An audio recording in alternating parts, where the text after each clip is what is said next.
Hello everyone. In today's video we are going to learn about the total internal reflection taking place through the triangular glass prism.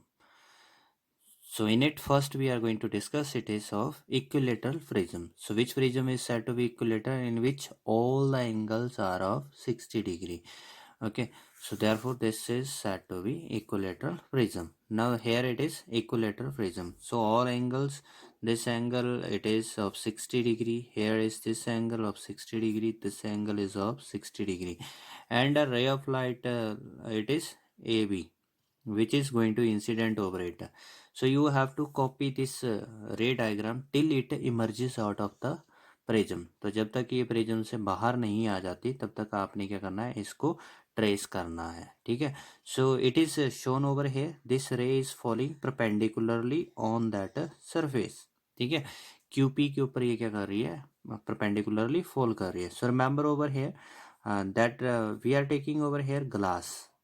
ठीक है, glass prism. तो जो glass है, glass के लिए critical angle हमारे पास 42 degree होता है. ठीक है, क्रिटिकल एंगल. तो क्रिटिकल एंगल क्या होता है, at which angle of refraction becomes 90 degree. ठीक है, तो वो एंगल हमारे पास क्रिटिकल है. Now over here if angle of incidence is greater than critical angle, so there will be TIR. Remember this situation, ये कंडीशन हमारे पास टोटल इंटरनल रिफ्लेक्शन कब होगी, जब इंसिडेंट एंगल जो है वो क्रिटिकल से बड़ा हो जाएगा, यानी कि 42 से बड़ा हो जाएगा. तो हमारे पास क्या होगी, टोटल इंटरनल रिफ्लेक्शन.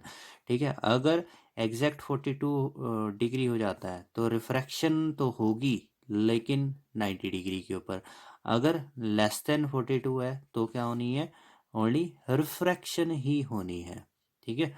तो हमारे पास लेटेस्ट टू स्टार्ट ओवर है, ये रे परपेंडिकुलरली इस सरफेस पे फॉल कर रही है. So we are known this ray when it will go from this air to glass, so it will not bend. ठीक है, इट विल गो स्ट्रेट, क्योंकि अलोंग द नॉर्मल फॉल कर रही है इसलिए इसने बेंड नहीं होना. ठीक है, तो इसलिए ये एंगल कितना बना, 90 डिग्री का. ठीक है. नाउ चेक ओवर है, we are getting there is this triangle, ये PBC. ठीक है, तो ये PBC ये ट्राइंगल हमारे पास बन रही है. तो PBC का ये एंगल 60 का, ये 90 का, तो ये एंगल कितने का रह गया. सो वी आर नोन कि ट्राइंगल के तीनों एंगल का सम क्या होता है, 180. तो इसलिए कितना हो गया, 90 60 150 और 150, तो ये कितने का रह गया, 30 डिग्री का एंगल है. ठीक है. So over here this ray of light, ये जो हमारे पास उस ग्लास मीडियम के अंदर वो 30 डिग्री जो है सरफेस के साथ बना रही है, नॉर्मल के साथ नहीं बना रही. ठीक है. सो नाउ ओवर हियर इस C पॉइंट पर आप क्या करो, उस PR जो हमारे पास सरफेस है उस पर एक परपेंडिकुलर ड्रॉ कर दो. ठीक है. सो this is that perpendicular drawn over है, ये परपेंडिकुलर. ठीक है. तो परपेंडिकुलर ड्रॉ किया गया, तो ये परपेंडिकुलर सरफेस के साथ टोटल ये जो एंगल है यहाँ पर सरफेस के साथ वो कितना बना रहा है, 90 डिग्री का. नॉर्मल ड्रॉ किया ना, तो नॉर्मल कितना एंगल बनाएगा, 90 डिग्री का. लेकिन इतना सा एंगल 30 डिग्री का है, तो ये एंगल कितना का बच गया, तो इसका मतलब हो गया ये 60 डिग्री. तभी तो बना ना, 60 + 30 टोटल एंगल इज 90. ठीक है. Now check over there, normal के साथ ये जो रे फॉल हो रही है इसने एंगल कितना बनाया, 60 डिग्री का बनाया. तो आपको बोला अगर इसका क्रिटिकल एंगल कितना था, 42, लेकिन ये कितने एंगल पर फॉल कर रही है, ये तो 42 से ग्रेटर पर फॉल कर रही है. तो आपको बताया कि जब ग्रेटर देन क्रिटिकल एंगल अगर कोई रे फॉल करेगी तो टोटल इंटरनल रिफ्लेक्शन होगी, यानी कि जिस एंगल पर वो फॉल कर रही थी उसी एंगल से उसने रिफ्लेक्ट हो जाना है. तो इसलिए हमारे पास ये रिफ्लेक्ट होकर के कुछ इस तरह से आएगी. ठीक है. Now over here once again, यहाँ पर ये कौन से एंगल पर फॉल कर रही है. ठीक है, अगर हमारे पास ये ग्रेटर देन क्रिटिकल होगा तो ये दोबारा से रिफ्लेक्ट होनी है. अगर ये इक्वल टू 42 होगा तो ये रिफ्रैक्ट होनी है लेकिन अलोंग द सरफेस जाएगी. ठीक है. और अगर लेस देन 42 हुआ तब भी ये रिफ्रैक्ट होना है, लेकिन तब ये अदर देन 90 डिग्री एंगल जो है वो उस मीडियम से बाहर जाएगी. ठीक है. Now over here this angle is of 60 degree, check it out. ये नॉर्मल ड्रॉ किया था, नॉर्मल का ये वाला एंगल कितना 90 डिग्री सरफेस के साथ। तो यहाँ पर ये जो टोटल एंगल है ये भी तो कितना बना था 90 डिग्री का ही बना था ना।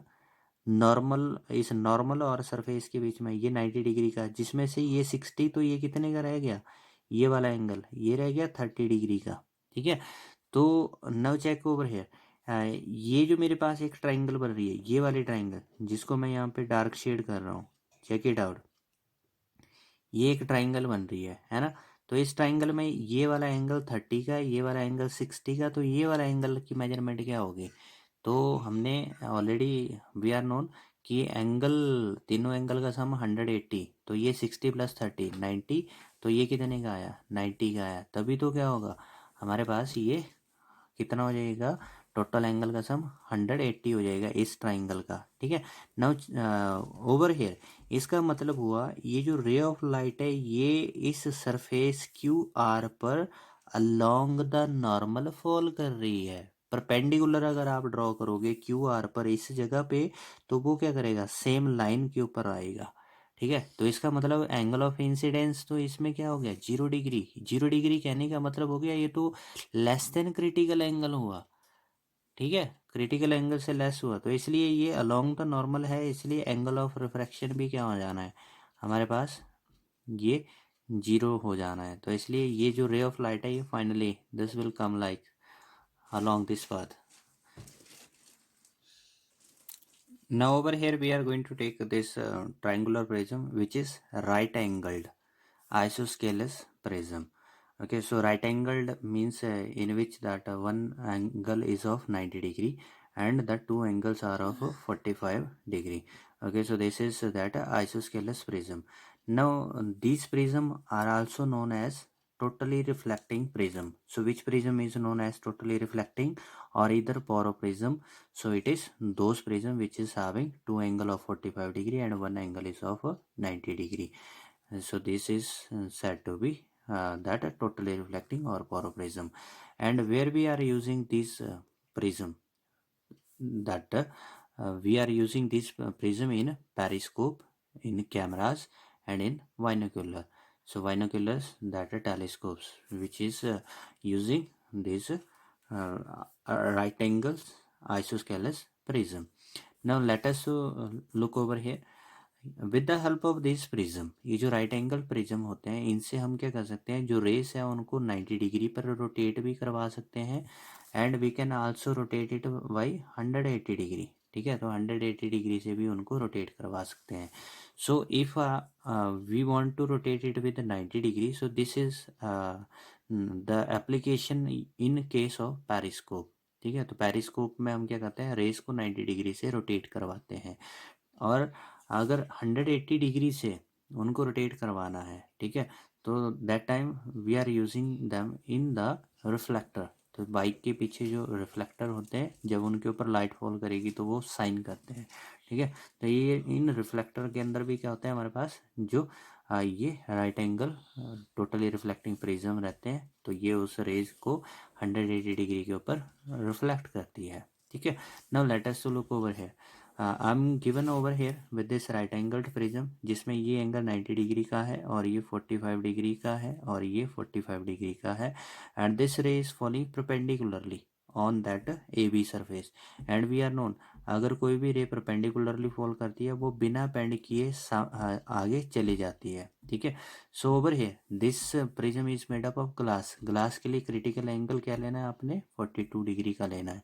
ठीक है, तो इसलिए अगर क्रिटिकल एंगल से बड़ा एंगल बनेगा इंसिडेंस, तो उस वक्त TIR होनी है। तो ये कंडीशन टोटल इंटरनल रिफ्लेक्शन के लिए।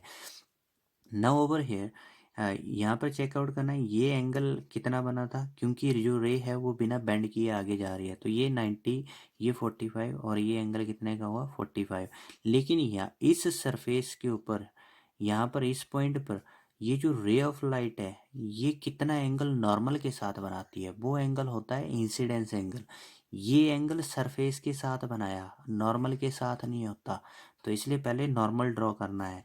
तो इसलिए इस पॉइंट पर इस AC लाइन पर एक परपेंडिकुलर ड्रॉ किया। सो this is that perpendicular over है, ये परपेंडिकुलर ड्रॉ किया, तो परपेंडिकुलर के साथ अब ये एंगल कितने का बन गया, क्योंकि ये एंगल कितना बना परपेंडिकुलर के साथ 90 का, ठीक है। और ये जो टोटल एंगल यहाँ तक बना इस नॉर्मल और सरफेस के बीच का, वो भी कितना 90 का, जिसमें से ये एंगल 45, तो ये कितने का बच गया 45 का।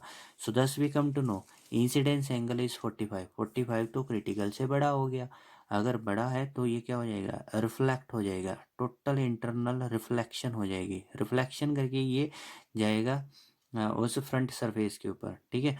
नाउ चेक ओवर देयर, जिस एंगल से वो इंसिडेंस हुआ था उसी एंगल से वो क्या करेगा, रिफ्लेक्ट होगा, तो ये 45 डिग्री के ऊपर रिफ्लेक्ट होगा, ठीक है। तो ये वाला एंगल कितने का बच गया अब, ठीक है। तो चेकआउट करना, ये नॉर्मल था ना, नॉर्मल के साथ इस सरफेस ने जो एंगल बनाया था वो तो 90 का था, जिसमें से इतना सा 45, तो जो बच गया एंगल वो भी 45 का है, ठीक है। So thus we are getting over here, ये अब एक ट्राइंगल हमारे पास बन रही है, चेक इट आउट। ये ट्राइंगल जो है यहाँ पर बन रही है, ठीक है। तो इस ट्राइंगल के अंदर ये दो एंगल तो 45 के हैं, ये थर्ड एंगल कितने का होगा, 90 का होगा, ठीक है। तो इसका मतलब हुआ ये जो रे है, जो रिफ्लेक्टेड रे है, वो तो अलोंग द नॉर्मल आ रही है, बीसी के ऊपर नॉर्मली ये फॉल कर रही है। तो इसलिए जब भी कोई रे अलोंग द नॉर्मल फॉल करती है वो बिना बेंड किए हुए क्या हो जाती है, बाहर चली जाती है, ठीक है। So thus we get over here, this ray of light it will go along this path, ठीक है। नाउ चेक इट आउट, रे कैसे आ रही थी, इधर ऐसे आ रही थी रे, ठीक है। और प्रिज्म ने उसको कैसे टर्न कर दिया, इस तरह से रोटेट कर दिया, कितने एंगल के ऊपर रोटेशन होगी, 90 डिग्री के ऊपर, ठीक है। तो इसलिए हमारे पास अगर आपको 90 डिग्री से रे को रोटेट करना है, सो एट दैट टाइम जो परपेंडिकुलर वाली जो साइड है that should be placed in front of the that ray, ठीक है, so that it will reflect, there will be the total internal reflection, and it will rotate the light by 90 degree. Now let us look over here that deviation through 180 degree. So how it can be used for deviating this ray by 180 degree. So you can check over here and that a ray of light is falling perpendicularly on this AC surface. So this is those 45 degree angles are to the front of the ray. Okay, now which side is to the front, where there is the 45 degree angle, so these are in the front of the ray. Okay, so there this ray is falling perpendicularly, so it is going to pass straight without any bending. So we come to know this angle is of 90 degree and here it is of 45 degree angle. What we are known, we have to draw perpendicular on AB surface. So with the surface it is going to make 45 degree angle. Why it is 45, normal के साथ surface और normal में जो angle बना था ना वो तो टोटल 90 का था, तो इतना सा एंगल 45 का था, तो ये कितने का बच गया, ये भी तो 45 का बच गया, तब भी तो टोटल एंगल कितना बना 90 का, ठीक है। तो इसलिए क्या होगी टोटल इंटरनल रिफ्लेक्शन, क्योंकि क्रिटिकल एंगल 42 डिग्री था, तो इसलिए टोटल इंटरनल रिफ्लेक्शन होगी, ये टकरा के इस तरफ आएगी, ठीक है। तो ये कितने एंगल पर रिफ्लेक्ट हुई थी 45 के ऊपर। नाउ चेक ओवर है, ये वाला एंगल जो है 90 डिग्री का है, ठीक है। और ये एंगल कितने का बच गया, तो यहाँ पे चेक करना, नॉर्मल, इस नॉर्मल और इस सरफेस के बीच में एंगल क्या बना था 90 का बना था ना, तो ये एंगल यहाँ पर 45 का, तो ये एंगल कितने का रह गया, ये भी तो 45 का है। तो इसलिए हमारे पास ये अब एक और ट्राइंगल बन रही है, this is one more triangle, ठीक है। इस ट्राइंगल के अंदर ये 90, ये 45, तो ये एंगल कितने का बनेगा, ये 45 डिग्री का बनेगा, ठीक है। Now again on B C at this point draw perpendicular, ये परपेंडिकुलर ड्रॉ किया, तो इस परपेंडिकुलर के साथ ये जो रे आ रही है वो कितने एंगल पर इंसिडेंट हो रही है, क्योंकि हम जानते हैं ना कि जो एंगल ऑफ इंसिडेंस है वो नॉर्मल के साथ बनता है, इसलिए नॉर्मल ड्रॉ करना जरूरी है। तो दिस इज 45 डिग्री, और ये यहाँ से इसका मतलब हो गया, क्योंकि incidence angle greater than critical बन रहा है, तो ये रिफ्लेक्ट हो जाएगा, रिफ्लेक्ट होगा 45 डिग्री के ऊपर, तो ये एंगल 45 डिग्री का, ठीक है। नाउ चेक ओवर है, ये जो ट्राइंगल मेरे पास बन रही है, ये वाली ट्राइंगल जो बन रही है, ठीक है, इसमें ये 45, ये एंगल भी कितने का बन रहा है 45 डिग्री का, और तो ये कितने का बना 90 डिग्री का, ठीक है। तो इसका मतलब हुआ ये जो रे ऑफ लाइट है ये अलोंग द नॉर्मल आ रही है, तो इसलिए ये क्या होगी, बिना बेंड किए बाहर आएगी, ठीक है। नाउ चेक ओवर है, रे गई तो ऐसे थी, ठीक है, लेकिन रिटर्न कैसे हो रही है, बिल्कुल अपोजिट है रिटर्न, तो 180 डिग्री के ऊपर ये रिफ्लेक्ट हो रही है। So therefore it is use in the reflector of the vehicles, ठीक है।